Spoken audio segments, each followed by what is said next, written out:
Good afternoon, friends and my dear students. Welcome to our channel. Class 12th MP board general English में workbook chapter number 17 को हम cover कर रहे हैं।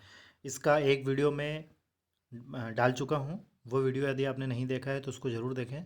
और आज के इस वीडियो में हम इस लेसन के क्वेश्चन आंसर करेंगे। ठीक है, अब बिल्कुल भी टाइम वेस्ट ना करते हुए आज के वीडियो की शुरुआत करते हैं। साथ ही अभी तक के जितने भी वीडियोस हमने प्रोवाइड किए हैं, चाहे वो टेक्स्ट बुक हो, वर्कबुक हो, ग्रामेटिकल पोर्शन हो, है ना, नोट में किए उन समरी हो, तो उन सारे वीडियोस को आप प्लेलिस्ट में जाकर देख सकते हैं। ठीक है दोस्तों, ये पैराग्राफ कल हमने पढ़ा था जो कि पेज नंबर 129 पर है। इसके क्वेश्चन आंसर बचे हुए थे, अब इसको हम देखते हैं। तो चलिए शुरुआत करते हैं पहले क्वेश्चन की ओर। Find out the words from the page which convey the same meaning as the words given below. ये कुछ शब्द दिए गए हैं, इनके अर्थ वाले पैराग्राफ में शब्द दिए गए हैं, तो उनको हमें निकालना है। जैसे गो विथ मतलब साथ देना या साथ साथ चलना, अ कंपनी, नेसेसरी मतलब आवश्यक, जरूरी, एसेंशियल, डीप मतलब गहराई से, अध्ययन करना उसमें आया था तो इंटेंसिव रीडिंग ये हमने पढ़ा था तो इंटेंसिव आएगा। वाइड मतलब विस्तार से, है ना, तो एक्सटेंसिव है ये, टी है ये, है ना। ओनली मतलब सिर्फ, मेयरली मतलब मात्र या सिर्फ। ठीक है, तो ये इस प्रकार से है। आगे क्वेश्चन नंबर 2 की ओर बढ़ते हैं। इंपॉर्टेंट क्वेश्चन है, कई बार एग्जाम में पूछा गया है। On what does the improvement of your English depend. आपकी इंग्लिश किस आपकी इंग्लिश का इम्प्रूवमेंट किस बात पर डिपेंड करता है। तो it's depend on where we live and live in an English speaking community. We should read a lot of books in। ठीक है, वो कह रहे हैं कि हम कहाँ रहते हैं और अंग्रेजी बोलने वाले समाज में रहते हैं। ये इस डिपेंड करता है आपकी इंग्लिश इम्प्रूवमेंट को पर डिपेंड करता है। We should read a lot of books, और हमें बहुत सी पुस्तकें पढ़ना चाहिए, ज़्यादा से ज़्यादा कोशिश करनी चाहिए कि हम पुस्तकें पढ़ें। ये इस पैराग्राफ में बताया गया था। आगे बढ़ते हैं। What will help you to improve your English at the beginning. शुरुआती दिनों में या जो बिगिनर्स हैं उनके लिए, उनकी इंग्लिश को इम्प्रूव करने के लिए कौन सी चीज़ मदद करेगी। At the beginning we should hear English. शुरुआत में हमें अंग्रेजी सुनना चाहिए, ये कहा जाता है और ये रूल भी है कि कोई सी भी भाषा यदि आपको सीखनी है तो सबसे पहले हम सुनने से स्टार्ट करें। देखिए मैं आपको बता देता हूँ, LSRW। ठीक है, जैसे सबसे पहला रूल होता है सुनना, लिसनिंग, दूसरा होता है स्पीकिंग, तीसरा होता है रीडिंग और चौथा होता है राइटिंग, है ना। तो ये रूल है अंग्रेजी या कोई सी भी भाषा को सीखने के लिए। तो सबसे फर्स्ट क्या है, लिसनिंग मतलब सुनना हमें चाहिए। जितना ज़्यादा आप सुनोगे उतना ज़्यादा आप सीखोगे। And mix freely with English speaking people, और जो अंग्रेजी बोलने वाले लोग हैं उनके साथ हमें फ्रीली रहना चाहिए या उनके संपर्क में आना चाहिए। जितना ज़्यादा आप सुनोगे उतना ज़्यादा आप सीखोगे।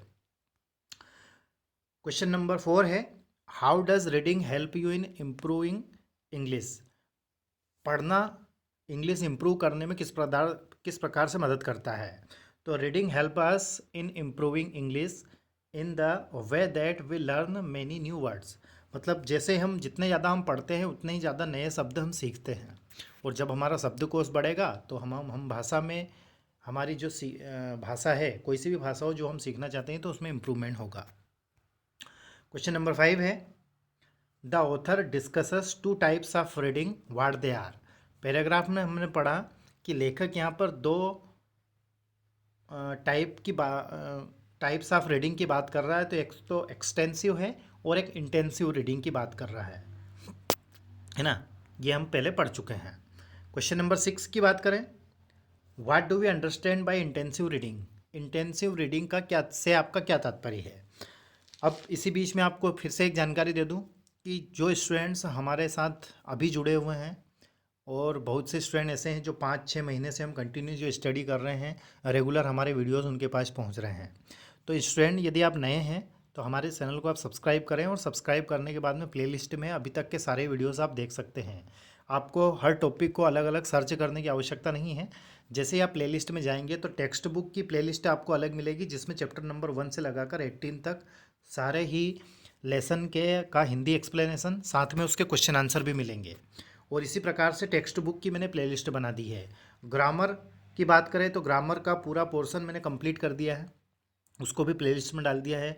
उसकी प्लेलिस्ट है ग्रामर फॉर ऑल, ठीक है। तो नोट में की एवं समरी भी मिलेगी, राइटिंग स्किल मिलेगी जिसमें नोटिस, एडवर्टाइजमेंट, रिपोर्ट वगैरह, कॉम्प्रिहेंसन, है ना, कंपोजिशन, सारी चीज़ें वहाँ पर मिलेंगी। तो आप निश्चिंत होकर अपनी तैयारी करें।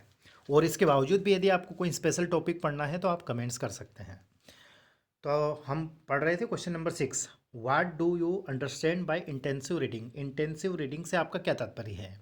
We understand that we try to understand the full meaning of the matter we read.